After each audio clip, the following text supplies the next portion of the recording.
ပရုံလုံးတွေကိုပကန်းစေးစပြားတွေတဲ့ထိလိုက်ရင်ဘာဖြစ်သွားမလဲဆိုတာသိပါသလားဒါဟာလူတော်တော်များများအိမ်မှာကြုံတွေ့နေရတဲ့ပြဿနာကြီးတွေကိုဖြေရှင်းပေးနိုင်ပါတယ်ဒီလူဝက်ချက်ကိုတည်သွားပြီးတဲ့နောက်ပိုင်းမှာဆိုင်ကနေဈေးကြီးပေးပြီးဘာပစ္စည်းမှကျွန်တော်ထပ်မဝယ်တော့ပါဘူးအယမ်းလွယ်ကူရိုးရှင်းသလိုပတ်စံကုန်လည်းအယမ်းတက်တာလို့သူများတွေလိုက်မလို့မိမှတောင်စိုးရင်ရပါတယ်ပထမဦးဆုံးအိမ်မှာရှိနေတတ်တဲ့ပါဝင်ပစ္စည်းတွေနဲ့ပဲစလုပ်ကြမယ်တီရှူးစကူတရွက်ကိုအရင်ယူလိုက်ပါ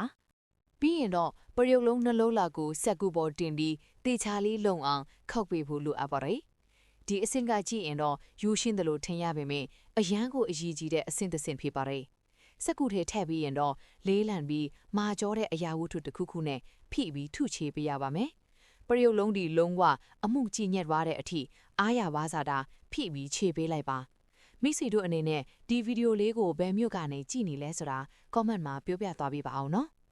အားလုံးအမုံကျေသွားပြီဆိုရင်တော့စစ်ကူကိုခဏဖယ်ထားပြီးစပရေးဘူးကွန်လွတ်လွတ်တလုံးယူလိုက်ပါစပရေးဘူးဝမှာကတော်လီတစ်ခုခံထားပြီးတော့စောစောဗထုချီထားတဲ့ပယုတ်လုံးမုံလီကိုလောင်းထည့်လိုက်ပါပယုတ်လုံးမုံလီကြီးပဲထဲ့ယူနဲ့မပြီးသေးပါဘူးရေတန်တန်200မီလီလီတာလောက်ကိုရောထည့်ပေးရပါမယ်ပြီးရင်တော့အိမ်မှာရှိတဲ့ပကန်းစီးဆက်ပြားရည်ကိုထပ်ထည့်ပေးပါတစိမရွေးပါဘူးရှိတာသုံးလို့ရပါတယ်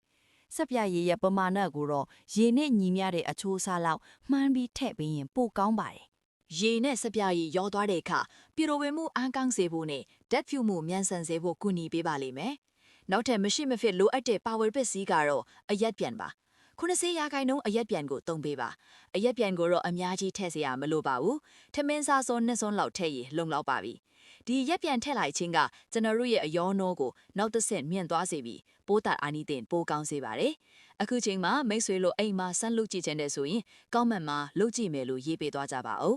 အနက်အသက်ကောင်းမွန်စေဖို့အတွက်မိမိကြိုက်တဲ့ရာအမွှဲစီဒါမှမဟုတ်ချမ်းတိုက်စီရည်နည်းနည်းထည့်ပေးနိုင်ပါတယ်။ဒီလိုထည့်လိုက်ခြင်းအပြင်အိမ်တွင်းမှာတုံးတဲ့အခါတင်းပြည့်နဲ့ရနံ့ကိုရရှိစေပြီးစိတ်ကြည်လင်စေမှာဖြစ်ပါတယ်။နောက်ဆုံးအနေနဲ့အစွမ်းထက်ဆုံးနဲ့အရေးကြီးဆုံးပါဝင်ပစ္စည်းတစ်ခုကြံပါသေးတယ်။အဲ့ဒါကတော့လင်းညင်းပွင့်နေပါ။လင်းညင်းပွင့်လက်သဆုပ်စာလောက်ကိုဘူးထဲထည့်ပေးလိုက်ပါ။လင်းညင်းပွင့်မှာပါတဲ့ထက်ကအင်းဆက်တွေကိုနှိမ်နှင်းရမှာဆရာကြီးပါ။လင်းညင်းပွင့်နေထည့်ပြီးသွားရင်တော့ဘာလို့ဒါကိုထည့်ရလဲဆိုတာမိတ်ဆွေတို့လက်တွေ့သဘောပေါက်လာပါလိမ့်မယ်။ကဲအားလုံးစုံပြီဆိုရင်တော့ဘူးအဖုံးကိုလုံငုံပိတ်ပြီးအားရပါရလွတ်ခါပေးဖို့အချိန်ရောက်ပါပြီ။အတွင်းထဲကပယုတ်လုံမုံတွေနဲ့တခြားပါဝင်ပစ္စည်းတွေအားလုံးတသားတည်းထစ်သွားတဲ့အဒီလွတ်ပေးရပါမယ်။ဒီလိုလွတ်ပေးလိုက်မှသာပါဝင်ပစ္စည်းတွေအားလုံးတက်ပြုတ်ပြီးအစွမ်းထက်တဲ့ဖျော်ရည်ကမျိုးအထစ်ပြောင်းလဲသွားမှာပါ။ဒီဖျော်ရည်ရဲ့စွမ်းဆောင်ရည်ကိုတုံညကနေ